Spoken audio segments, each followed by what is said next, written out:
I came home earlier than planned on Christmas night, fully intending to pull off a grand surprise for my husband's whole family. My flight landed early. The highway was completely empty, with only freshly fallen snow sparkling under the headlights, like thousands of diamonds someone had accidentally shattered across the road. I smiled to myself in the rental car, arms hugging a pile of carefully wrapped gifts from Dubai. A pearl necklace for my mother-in-law, an 18-year-old whiskey for my father-in-law, and especially a brown Hermes belt for my husband. My in-laws' house was already lit up from far away, the sound of White Christmas by Bing Crosby spilling out warmly. I gently pushed open the front door. They never locked it when there was a party. Stepped into the hallway with a wide grin and a heart pounding hard from excitement. The smell of cinnamon and fresh pine rushed into my nose. The Christmas tree, nearly 5 meters tall, was drowned in white lights and thousands of shimmering ornaments. I was only 3 meters from the kitchen door, close enough to clearly hear every single breath. Then Graham's voice rang out, deep, warm, strangely happy. "Mom! She's pregnant already. Nina is carrying my child.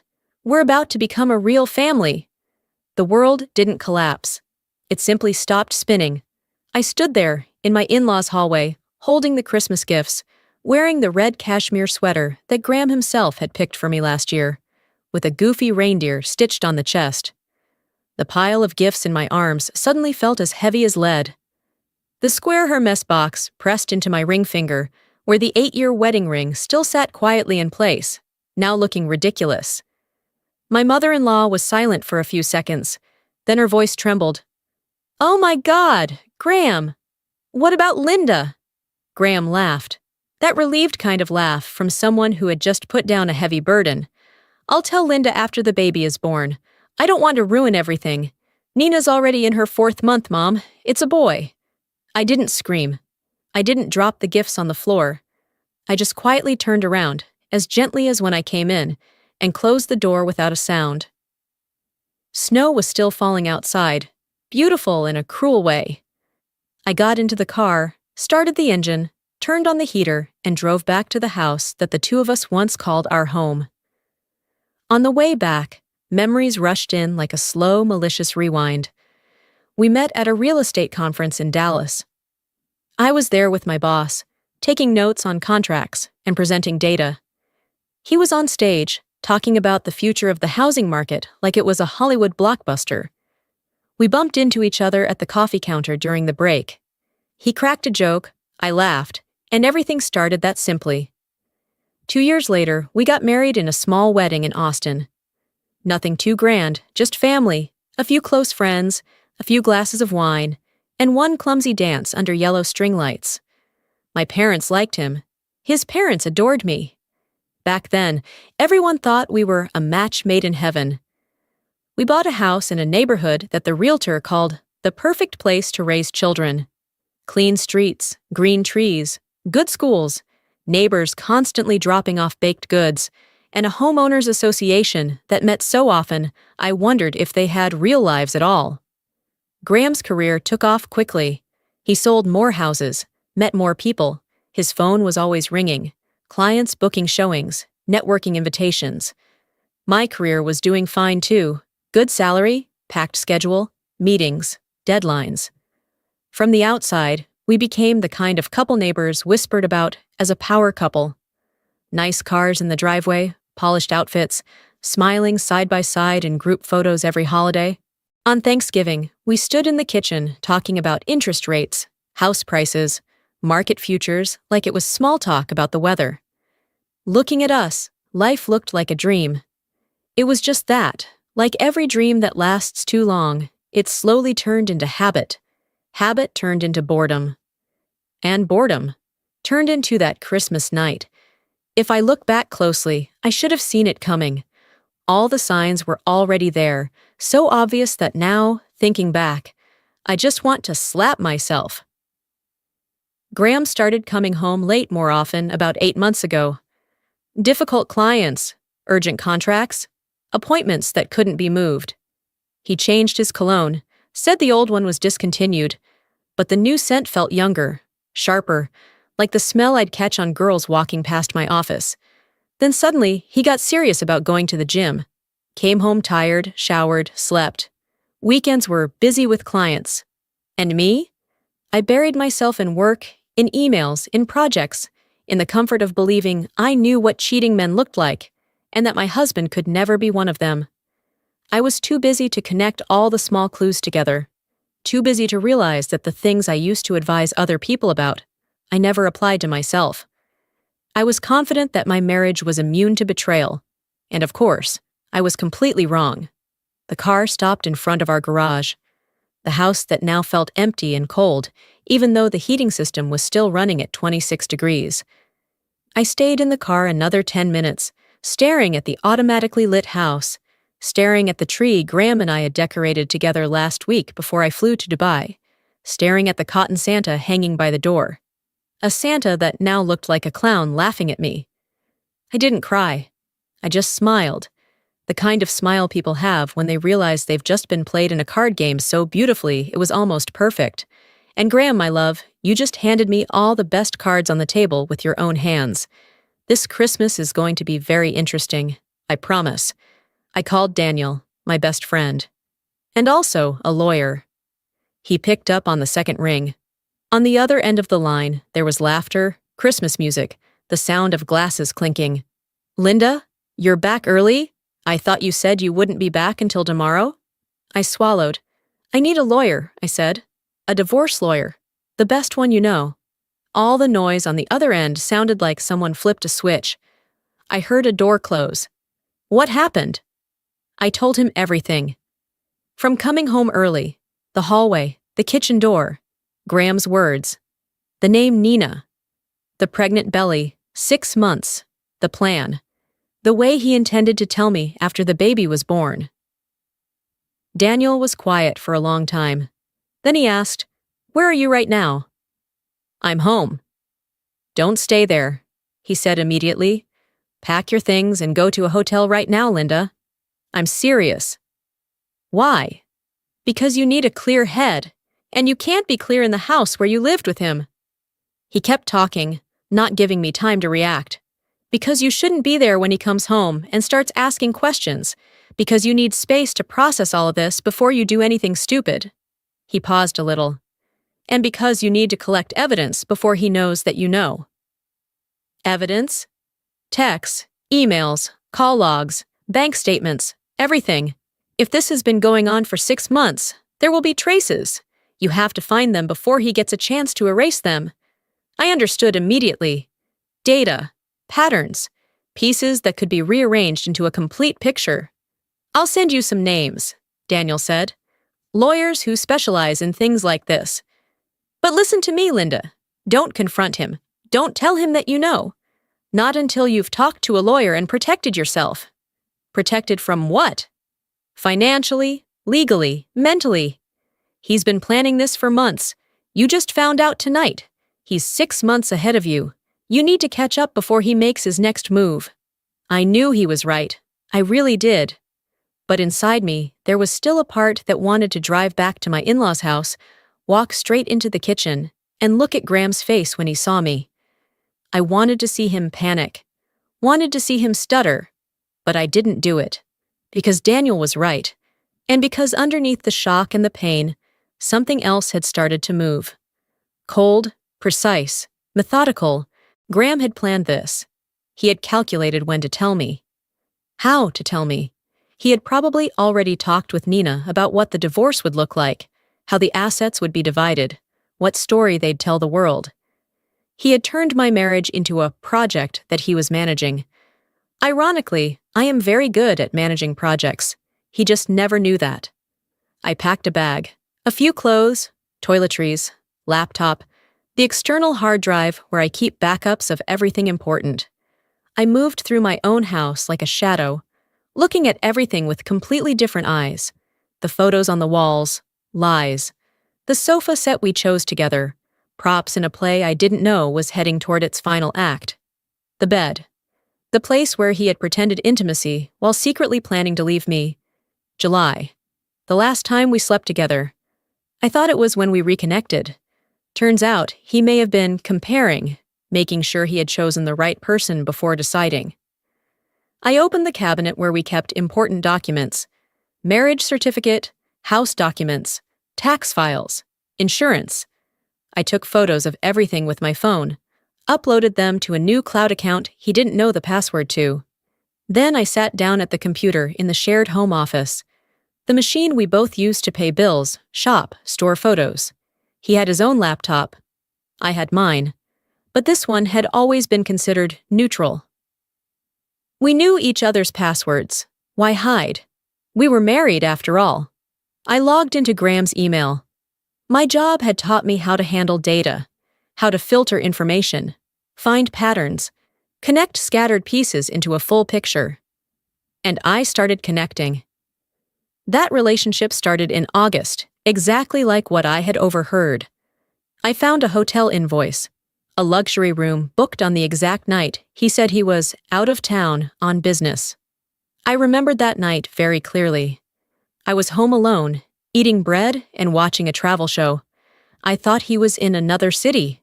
No, he was in a hotel with her. I kept searching, corporate expense reports, the client entertainment category, but the numbers didn't match. Too expensive, too private.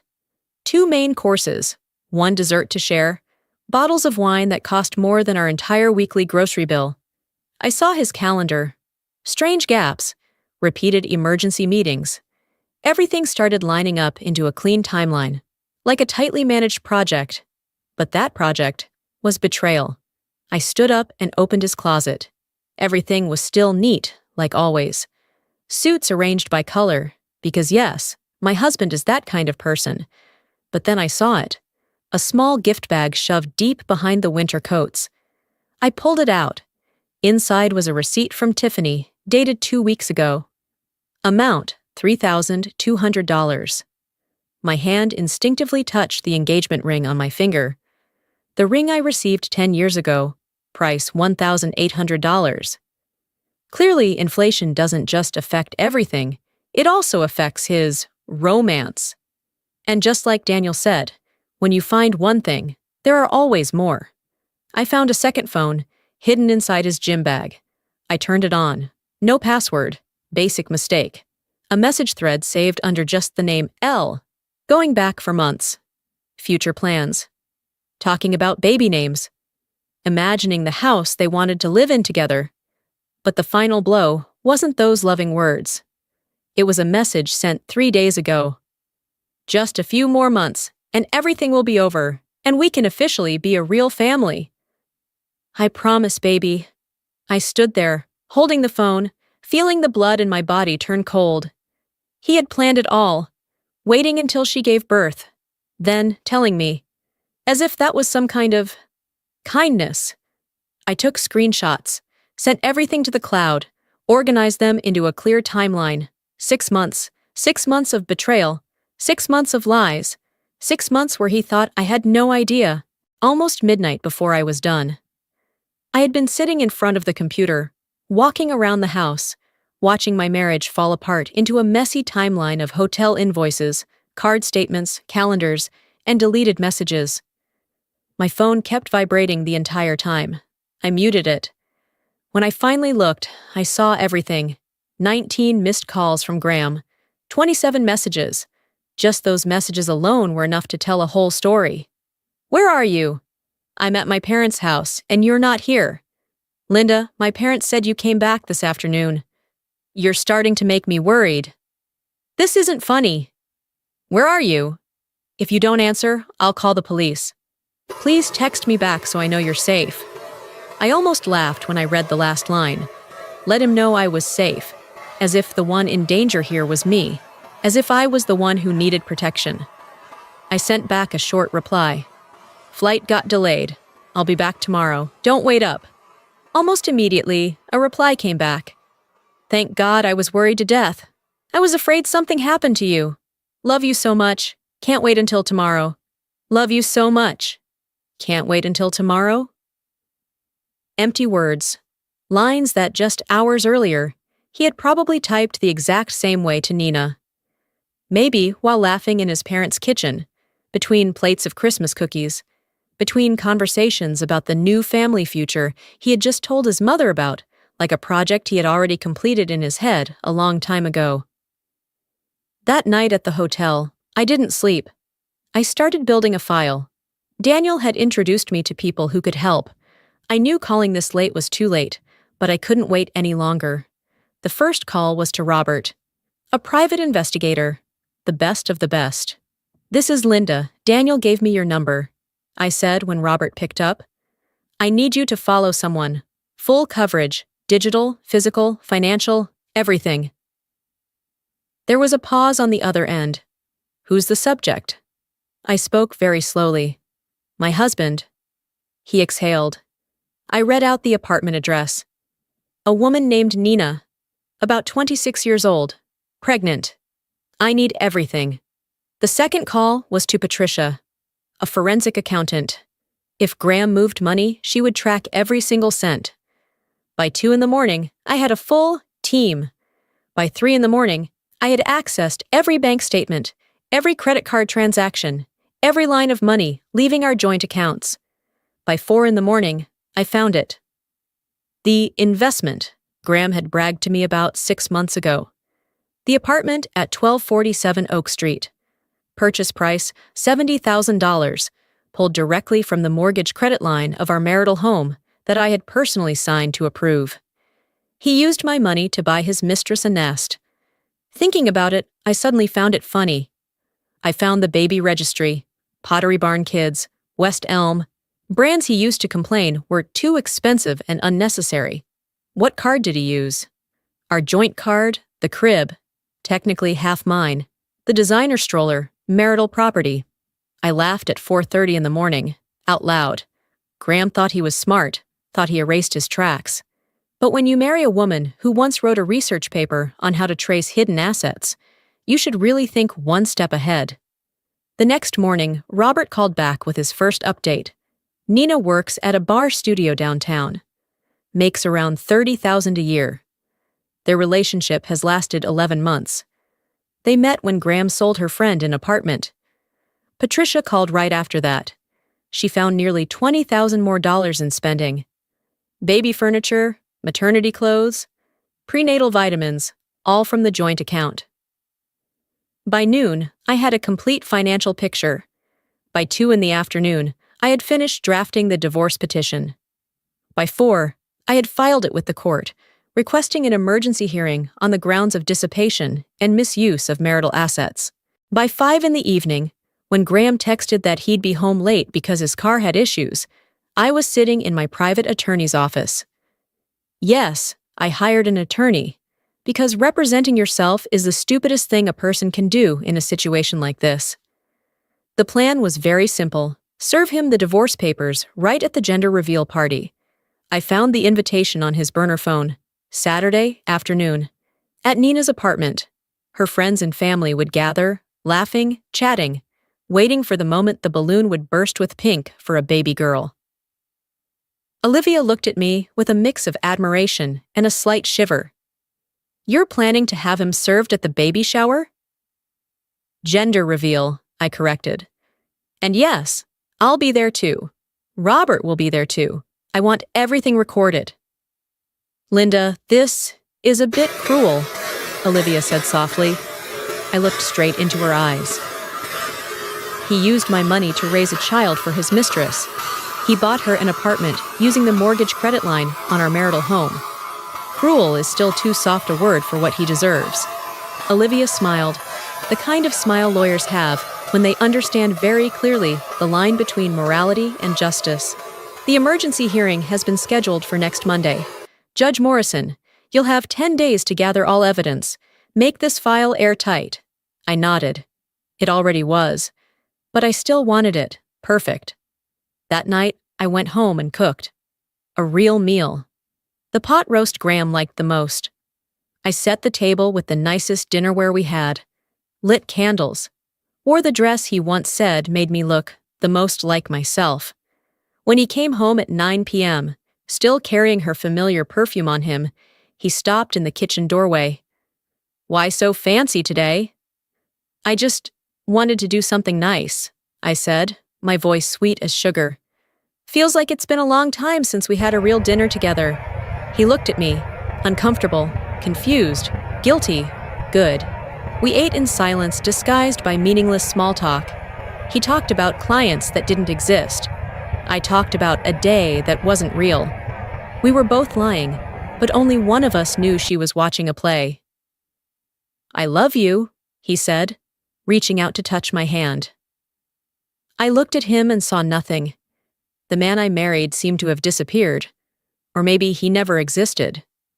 "I love you too," I replied, lying smoothly, because at 2 p.m. the next day, at his mistress's gender reveal party, he would receive his first present.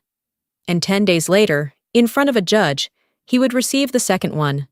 The gift that would truly finish everything. Saturday morning, I woke up. Graham was still sleeping beside me, breathing evenly, completely unaware that his world would collapse within the next 4 hours. I looked at him for a while, the man I had shared a bed with for more than a decade. I tried to find a little sadness, a little regret, a little leftover trace of the old love. There was nothing, only a cold, calculated satisfaction. I got up, made coffee, and started getting ready. Not yoga pants and a messy bun like most Saturdays. No. Today required strategy. I chose a black dress, clean cut, elegant, not too flashy, but expensive enough to say everything. I wanted to look exactly like what I was. A woman still in control of her life, while his was about to shatter. Graham stumbled downstairs around 10 a.m., rubbing his eyes. "Morning?" He looked at me. "You look nice today. Going somewhere?" "Meeting Olivia," I said, and that wasn't entirely a lie. Olivia would be there, just not for lunch. "Oh, I've got a few showings this afternoon," he said, pouring coffee, kissing my cheek, and heading back upstairs to shower. "Showings, right?" The gender reveal party started at 2 p.m. I'd seen the invitation in his second phone. Blue and pink balloons, a cute question mark. The words, "It's a," left blank, waiting for the big reveal. The only surprise that day would be me, Olivia, Robert, and a process server walking in and tearing their little performance apart. At 1:30 p.m., I left the house. Graham was in his office, probably rehearsing another fake script for his busy afternoon. I didn't say goodbye. I drove to the Target parking lot across from the building they were living in. Robert was already there with a long lens camera. Olivia held the folder. I held the divorce papers, and more than 10 years of rage wrapped inside a perfect posture. "Ready?" Olivia asked. "Since the moment I found out he betrayed me," I answered. The process server, Joel, who had worked with me a few times before, drove up. He looked at me and laughed, shaking his head. "Linda, I have to say, this is the most dramatic service I've ever done. After today, you'll be telling this story for the rest of your life." We waited until 2:15. Arrived a little late. Let them get comfortable. Let the laughter get louder. Let Graham relax inside his fake life before I smashed it. Robert went in first, pretending to be a delivery guy. Mission, scout. Confirm Graham was inside. Count the people. 3 minutes later, my phone vibrated. Target confirmed. About 25 guests. Mostly women. He's playing the perfect dad. Hand on her belly, full performance. "Perfect," I said. Me, Olivia, and Joel crossed the street. My heart was pounding, but my hands were steady. This was the moment I had built for the last 48 hours. The elevator up to the 3rd floor. I could already hear music and laughter from Nina's apartment before turning into the hallway. The door was half open, the kind of party where people freely come and go. I walked in first. Everything was exactly as I imagined. Blue and pink ribbons everywhere, a dessert table with gender-neutral cupcakes, a balloon arch that probably cost more than Nina's monthly salary. About 25 guests scattered around the room, laughing, chatting. And right in the center of it all was Graham, his arm around Nina's shoulders, his hand resting on her visibly pregnant belly. He was laughing at something someone had said.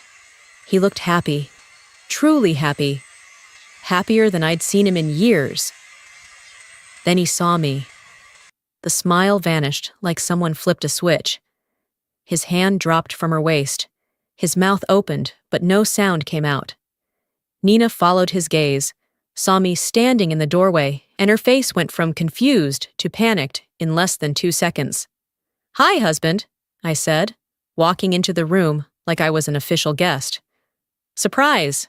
The room went dead silent. 25 pairs of eyes stared at me like I had just ruined the party. Which, to be fair, I had. "Linda?" Graham finally managed. What are you doing here?" I turned to Joel. "Can you help me?" Joel stepped forward, professional, calm. "Graham, you've been served." He handed the papers to Graham. Graham's hand shook as he took them. He stared at the pages like they were written in a foreign language. "Linda, wait. Let me explain." "Oh, I'm sure you explain beautifully," I said. "You're in real estate. You're good at selling pretty stories. But there's something you should remember. I'm not a home buyer." I stepped a little closer. "I'm very good at tearing down lies." Nina made a small choking sound. "The joint money?" "Oh, honey, didn't he tell you?" I turned to her, my smile sharp enough to cut skin. "The cute apartment you're living in was bought using the mortgage credit line of our marital home. The furniture, our joint credit card, the crib you're decorating in the other room, same thing." I shrugged lightly. "Congratulations. You're living inside a love nest that I paid half for. Hope you like it, because the court is going to be very interested in taking all of that back." One of Nina's friends gasped. Another immediately pulled out a phone to record. "Very good. The more witnesses, the better." Graham's face went white. "Linda, please, can we talk in private?" "Private?" I laughed. "Like how you privately cheated on me all this time? Like how you privately got your mistress pregnant? Like how you privately drained our marital assets to play house with another woman?" I shook my head. "No, Graham. We've been way past private for a long time." Olivia stepped forward, very much in lawyer mode. "Mr. Harper, I'm Olivia Foster, attorney representing Mrs. Linda," she said, her voice clear, cold, and precise like a scalpel. "You will see in the filings that an emergency hearing has been scheduled for Monday morning. The court has approved a temporary order freezing all joint accounts, pending review of dissipation of marital assets. In addition, there is a request for exclusive use of the marital home. I strongly advise you to hire a lawyer immediately."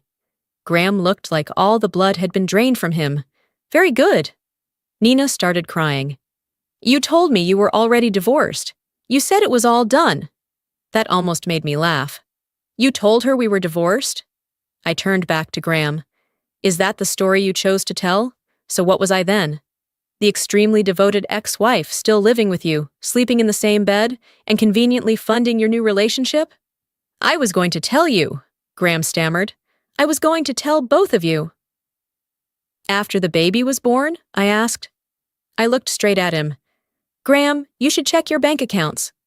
I tilted my head, smiling. "Oh wait, you can't. They're all frozen. I guess now you have to ask your mistress for money." Robert was filming everything from the hallway. "Very good." I turned to leave, then stopped. "Oh, Nina." I looked at her. "Congratulations on the baby. The ultrasound pictures are really cute." I shrugged lightly. "But remember to give the money back, because all of those payments came from our joint account." I walked out of the apartment with my head held high. Olivia walked beside me. Behind us was a room sunk into deadly silence, and a gender reveal party that had been buried alive. My phone vibrated before we even reached the parking lot. Graham calling. I declined. He called again. Declined again. Then a text came. "Linda, please, let me explain. It's not what you think. I love you." I blocked his number. Robert stood next to the car, smiling wide. "Got everything on camera. Beautiful for court. Send it to Olivia tonight," I said, "and bill him for the cost, not me. Add it to the list of marital expenses." I drove back to my house, the house that would legally be entirely mine by the end of the next week, and finally, I allowed myself to feel. Not sadness, not pain, Just a clean, cold, deserved satisfaction. Graham had spent 11 months believing he was smart enough to live two lives, believing I was too busy, too trusting, too blind to notice. Monday morning came like the final episode of a top-tier series, except I was the main character, the scriptwriter, and the executive producer. I woke up at 5 a.m., went for a run, showered, and put on my best courtroom suit, a navy Armani that made me look like I could bankrupt someone with a glance. Which, coincidentally, was exactly the plan. That weekend, Graham kept calling, emailing, and showing up at the front door. The front door he couldn't enter because of the no-contact order. I knew because Olivia forwarded me the increasingly panicked emails from the lawyer he rushed to hire. My favorite one was the letter accusing me of being mentally unstable and disrupting a private family gathering. A private family gathering? Is that what they call a fake baby shower now? The emergency hearing was set for 9 a.m. I arrived at court at 8:30, hugging a thick folder of evidence. Olivia was already there, reviewing notes. Robert had delivered a USB drive containing all videos, receipts, and transactions. We had bank statements, credit card statements, messages from the second phone, and a detailed spreadsheet of every single cent he had spent on Nina over 11 months. Total damages, $94,632 in marital assets. Half of that was my sweat and work. Graham arrived at 8:50 with his lawyer, Richard. Graham looked terrible. Patchy beard, wrinkled suit, bloodshot eyes. Clearly his weekend had been difficult. Very good. We walked into the courtroom, Judge Morrison presiding. A fair, direct judge who was extremely allergic to cheating husbands playing dirty financial games. Mrs. Harper, she nodded at me. Mr. Harper, I have read the emergency motion. I have read the response. Let's begin. Olivia stood. Your Honor, this is a clear case of dissipation of marital assets. Mr. Harper engaged in an extramarital affair for 11 months, and during that time systematically redirected family funds to support his mistress and the expected child. She displayed the first piece of evidence, the apartment purchased through the mortgage credit line both of us had signed. Mr. Harper told my client this was an investment property, Olivia continued. In reality, it was purchased as housing for his mistress, Ms. Nina Porter. Richard stood up. Your Honor, my client made an investment decision. An investment decision? Judge Morrison raised an eyebrow. Counsel, did your client inform his wife that this investment property was being used by the woman he was having an affair with? Richard sat back down. No, Your Honor. Continue, Miss Foster. Exhibit 2? Credit card statements. Olivia pointed at every line. Pottery Barn Kids, Williams-Sonoma, Tiffany & Company. The payment over $3,000 still made my blood boil. Prenatal visits, maternity photo shoot, baby furniture, breast pumps. He spent $94,632 in marital assets to support an affair and the resulting pregnancy. All of that money came from our joint accounts. Judge Morrison looked at Graham like he was dirt stuck to her shoe. Mr. Harper, did you inform your wife about any of these expenses? Graham stood, hands trembling. Your Honor, I made mistakes. That wasn't my question. Did you inform her? No, Your Honor. Did you tell your wife you were having an affair? No, Your Honor. Did you tell your wife you got another woman pregnant? No, Your Honor. Did you tell your wife you got another woman pregnant? No, Your Honor. Did you tell your wife you got another woman pregnant? No, Your Honor. Did you tell your wife you got another woman pregnant? No, Your Honor. Did you tell your wife you got another woman pregnant? No, Your Honor. Did you tell your wife you got another woman pregnant? No, Your Honor. Did you tell your wife you got another woman pregnant? No, Your Honor. Did you tell your wife you got another woman pregnant? No, Your Honor. Did you tell your wife you got another woman pregnant? No, Your Honor. Did you tell your wife you got another woman pregnant? No, Your Honor. Did you tell your wife you got another woman pregnant? No, Your Honor. Did you tell your wife you got another woman pregnant? No, Your Honor. Did you tell your wife you got another woman pregnant? No, Your Honor. Did you tell your wife you got another woman pregnant? No, Your Honor. Did you tell your wife you got another woman pregnant? No, Your Honor. Did you tell your wife you got another woman pregnant? No, Your Honor.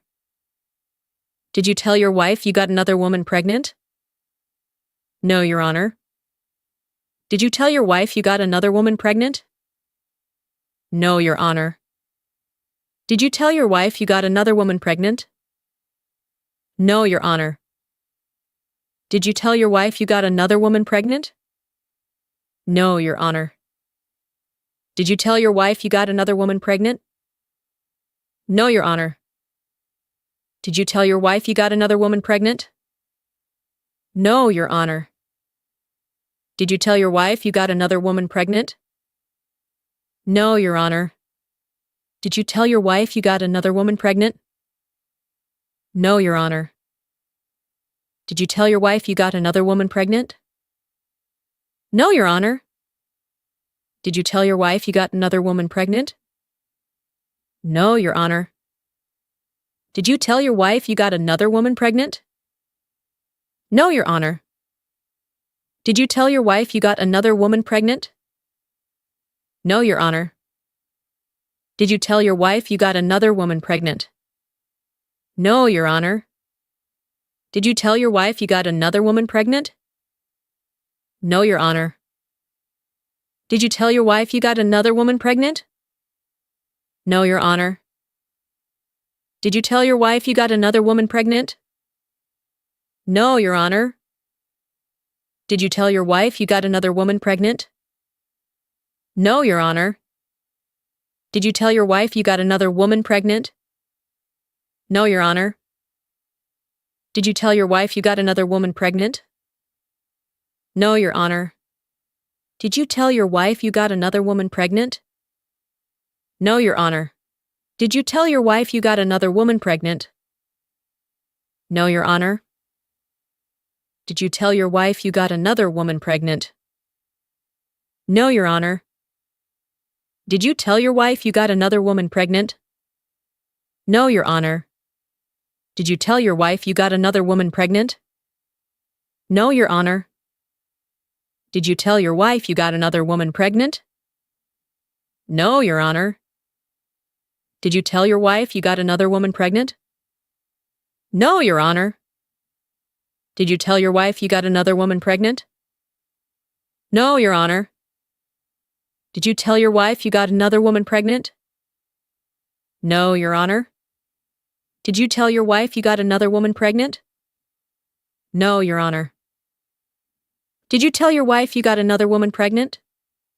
No, Your Honor. Did you tell your wife you got another woman pregnant? No, Your Honor. Did you tell your wife you got another woman pregnant? No, Your Honor. Did you tell your wife you got another woman pregnant? No, Your Honor. Did you tell your wife you got another woman pregnant? No, Your Honor.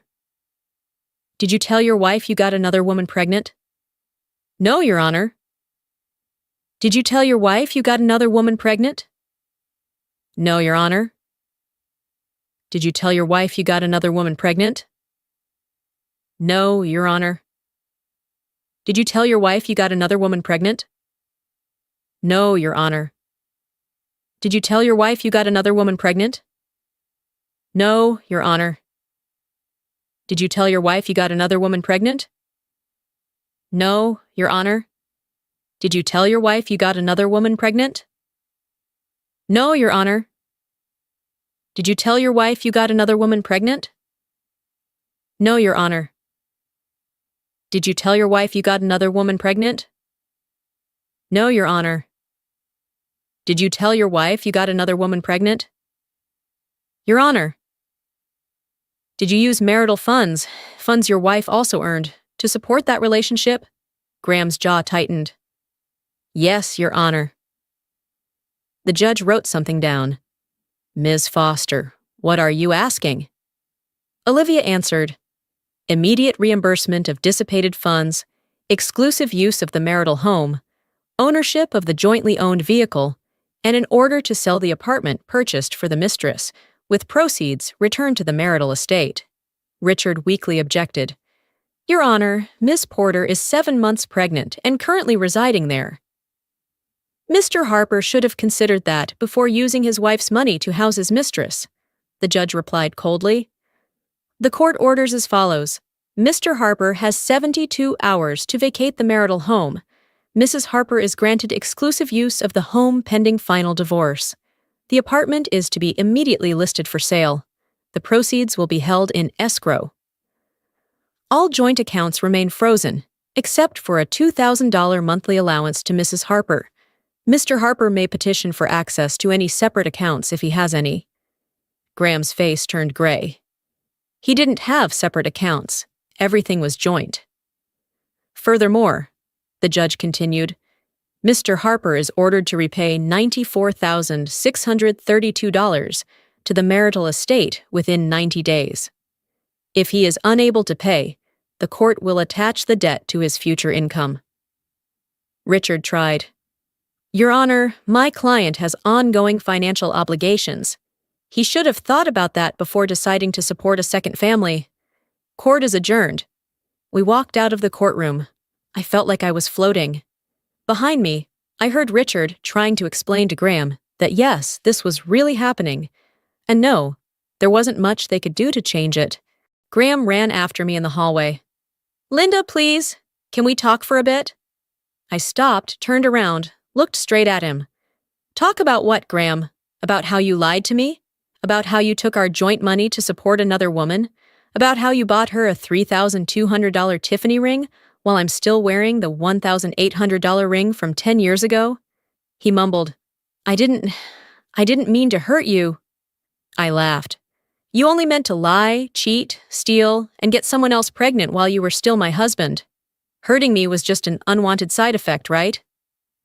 I still love you, he said. You love me? I actually laughed out loud. Graham, you don't even know what love means. You love yourself. You love the feeling of having options. You love having a stable wife who takes care of everything at home while you go play happy family with the younger version on the other side of town. And me? You haven't loved me in years. You just didn't want to give up the cozy life I helped you build. His eyes went red. What am I supposed to do now? I don't know, Graham. Keep working. Move in with your mistress in some rental apartment. Do whatever you want. That is no longer my problem. I turned and walked away. The next 72 hours were wonderful. Tuesday afternoon, Graham showed up with a rented U-Haul because he couldn't afford a moving service. I had already had his things moved into the living room. I stood in the kitchen, pouring wine, leaning on the counter, looking out the window. He hauled out box after box, bag after bag of clothes, his beloved golf clubs, the big flat-screen TV he used to cradle like an egg.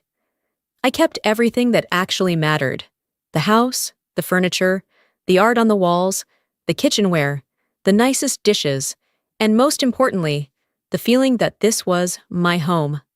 On Wednesday, I changed the locks, installed a new security system. Symbolically and practically, Graham was thrown out of my life.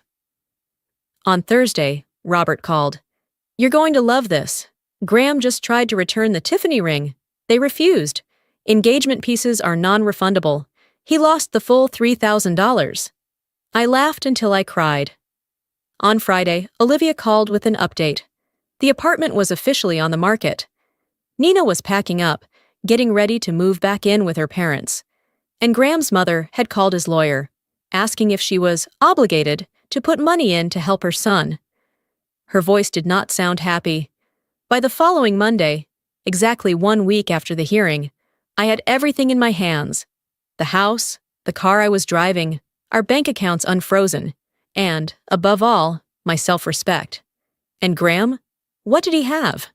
A shabby studio in a rough neighborhood, a bus pass, and the obligation to support 2 families: the legal wife about to become the ex-wife and the baby with his mistress. I drove past his new place once, just to Check. A dated building, a stuck elevator, coin-operated laundry on the ground floor, broken doorbells. The BMW, soon to be mine, parked there awkwardly, looking completely out of place. 6 weeks later, everything was official. The divorce decree was signed.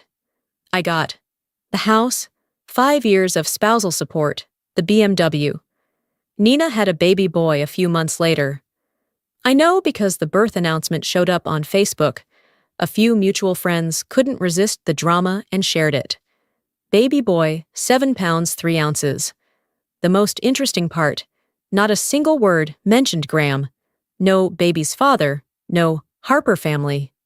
Total silence. The last I heard, Graham was grinding away, selling houses day and night to scrape together enough to cover court-ordered payments, rent, and diapers. And me? I refinanced the house and put it solely in my name. I sold the BMW, Graham's symbol, because every time I saw it, I smelled Nina's perfume. I bought myself a brand new Tesla. Then I used the money from our account, or rather, now my account, to reward myself with a 2-week trip to Italy. Then Greece, then France. Eating what I wanted, buying what I wanted. Not asking permission, not explaining to anyone why I was spending so much again. I saw Graham exactly once after the divorce, at Whole Foods. Of course, he was standing in line with a cart full of the cheapest formula and store-brand items. I was behind him, my cart full of organic vegetables, cheese, expensive wine, and a pile of things I absolutely didn't need but could easily buy. He looked up, saw me. I smiled. He turned away. I didn't say anything. No need. Watching him dig through his pockets counting loose change to pay for formula while I paid a nearly $100 bill in cash said everything. 1 year after the divorce, my life was completely different. Right now, I'm sitting in my home office. Sorry, the office in my house. The house that's in my name alone after refinancing. Morning sunlight is streaming through the windows I hired someone to clean just last week. People often ask if I resent him, if I hate Graham, if I ever dream about those 11 months of being lied to and nearly $100,000 burned. The answer is no. Not anymore. He's not important enough for me to hate that long. When someone is just a name that pops up here and there in a few funny stories your friends tell, it's hard to keep spending energy on them. But I did hate him once. I was once so angry I couldn't breathe. Now, I've started dating again. At first it was casual. Then it got more serious. Turns out there are still decent men out there. Men who don't lie, don't cheat, and see successful women as attractive instead of threatening. Right now, I'm seeing someone. He's a lawyer, who makes me laugh a lot, and, most importantly, doesn't have a secret family somewhere. The standard isn't high, but he passes it easily. And Graham? What I know comes from the neighborhood radio I pretend not to listen to but really do. He and Nina lasted about 8 months after the baby was born. Then everything collapsed in the most predictable way. No money, no patience, drama piling on top of drama. Apparently, playing family with the person you cheated with stops being fun when the account is empty. The bills stack up, and both of you realize that if we were willing to betray other people for each other, betraying each other isn't that hard either. I don't gloat. I just note it, like an extra data point in a report that was closed a long time ago. After everything, when it all finally settled, I realized that betrayal really is a gift, wrapped in the ugliest paper in the world. On the outside, there is pain, humiliation, nights staring at the ceiling, asking the same old question over and over. Why me? But inside, if you're calm enough to slowly peel away all that torn, filthy wrapping, there is something very strange, very light, and very rare: freedom. For many years, I called my marriage stable, safe, comfortable. Looking back now, I understand that comfort was like a velvet-covered cage. It didn't hurt, it didn't bleed, but every day it tightened a little more. I was a well-behaved bird who crawled inside, locked the door myself, and convinced myself that this is where I belong.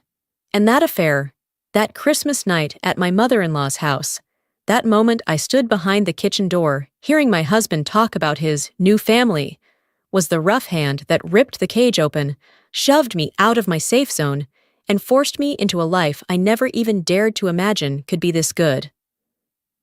I don't feel grateful to Graham. I will never be grateful to a man who used my money to build a nest for his mistress. But I am grateful for the outcome. I'm grateful for the courtroom. Grateful for that Christmas night sitting alone at the kitchen table, surrounded by files, paperwork, emails, bank statements, and realizing that, for the first time in a very long time, I was fighting for myself, not for a marriage that was already dead.